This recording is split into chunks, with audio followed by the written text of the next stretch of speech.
एक ट्वीट करने पे नसीम को 2 करोड़ जुर्माना हुआ है। आप ये सोचेंगे फकर जमान जिसने सबके सामने पूरी की पूरी बॉल टेम्परिंग की है, शाहीन और हारिस उसके अंदर शामिल थे, तो उनके साथ क्या होगा। लोग ऐसे सोशल मीडिया पे बातें कर रहे हैं कि शायद लाहौर कलंदर और पीएसएल की मैनेजमेंट का आपस में स्ट्रॉन्ग ताल्लुक है तो वो बच जाएंगे, लेकिन याद रखिएगा अंपायर जो है ना उन्होंने फैसला दिया हुआ है, उन्होंने जिसको कहते हैं ना ये स्टेटमेंट दी हुई और थर्ड अंपायर भी इन्वॉल्व थे इसके अंदर, तो गिल्टी साबित ये लोग होंगे, तो देखना पड़ेगा उनके के साथ क्या होता है। बट नसीम शाह का जो ये केस है ना एक पूरी केस स्टडी बन गया। 2 करोड़ जुर्माना नसीम शाह को पड़ना क्या सही था, आए जरा इसके ऊपर बात करते। देखिए आपको एक चीज समझनी पड़ेगी, नसीम के अकाउंट से ट्वीट आया, 13 मिनट के बाद वो ट्वीट डिलीट होता है और नसीम कहते हैं मेरा अकाउंट हैक हो गया। उसके बाद खबर आती है उसके मीडिया मैनेजर ने किया, उसके बाद पीसीबी उसको मिलाता है, शोकॉज नोटिस उसको जाता है। आज नसीम को 2 करोड़ जुर्माना पड़ा है और साथ ही साथ ये बताया गया कि नसीम के एडवाइजर को ब्लैक लिस्ट कर दिया गया है, आइंदा के बाद किसी भी प्लेयर का एडवाइजर नहीं बनेगा। अगर ट्वीट एडवाइजर ने किया था तो उसको ब्लैक लिस्ट कर दिया, आइंदा के बाद कभी भी किसी प्लेयर का वो एडवाइजर नहीं बनेगा, तो फिर नसीम को 2 करोड़ जुर्माना क्यों पड़ा।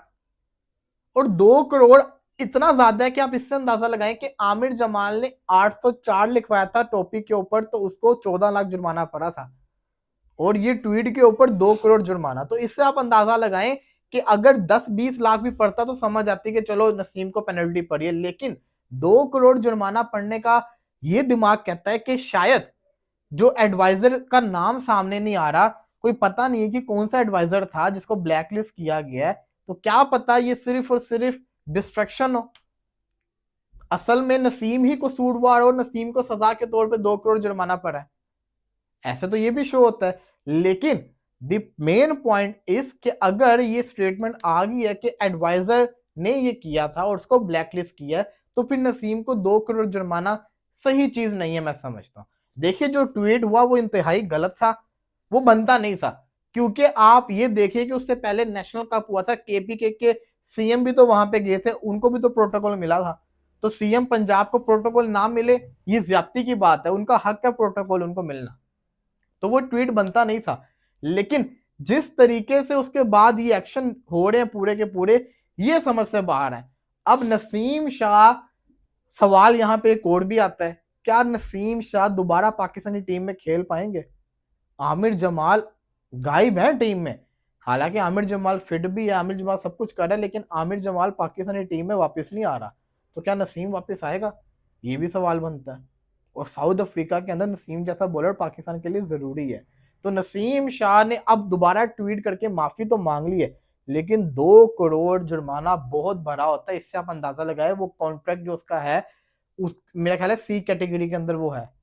आई थिंक गलत भी हो सकता हूं मैं, तो उसके लिए अपोलोजाइज, लेकिन अगर मैं कैलकुलेट करूं तो तकरीबन उसकी 8, 9 या 10 महीने की तनख्वाह बनती है पीसीबी से एनुअली, जितना उसको जुर्माना पड़ा है, दैट इज मैसिव।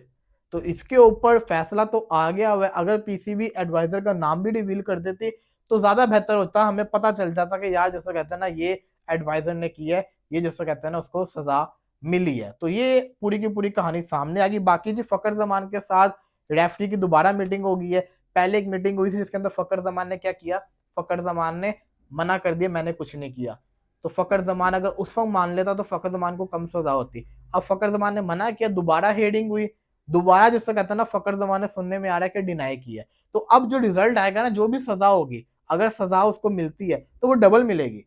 और अगर जिससे कहता है ना उसने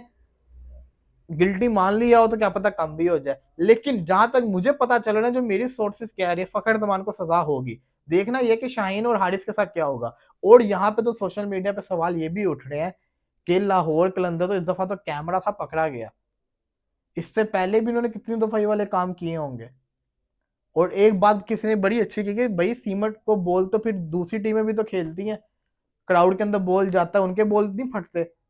तो वो लोग क्यों नहीं करते ये वाले काम, तो ये डिस्ट्रैक्शन है। तो उसके कोई बंदे ने तो सोशल मीडिया पे ये भी छोड़ा हुआ था कि जो लाहौर के अंदर पिछले पीएसएल के अंदर जो इतने इतने कम रन को और ज्यादा रन को कम रन को डिफेंड कर रही थी, तब भी इन्होंने ऐसी कोई हरकत की होगी, तब जैसा कहते हैं ना कैमरे में कैप्चर नहीं हुए, तो ये चीजें सुनने को मिल रही हैं। तो लाहौर कलंदर ने अपनी इमेज खराब की और फकर जमान के ऊपर सवाल इतने उठ रहे हैं कि फकर जमान बाउंड्री से भाग के बॉल को पकड़ने क्यों आया।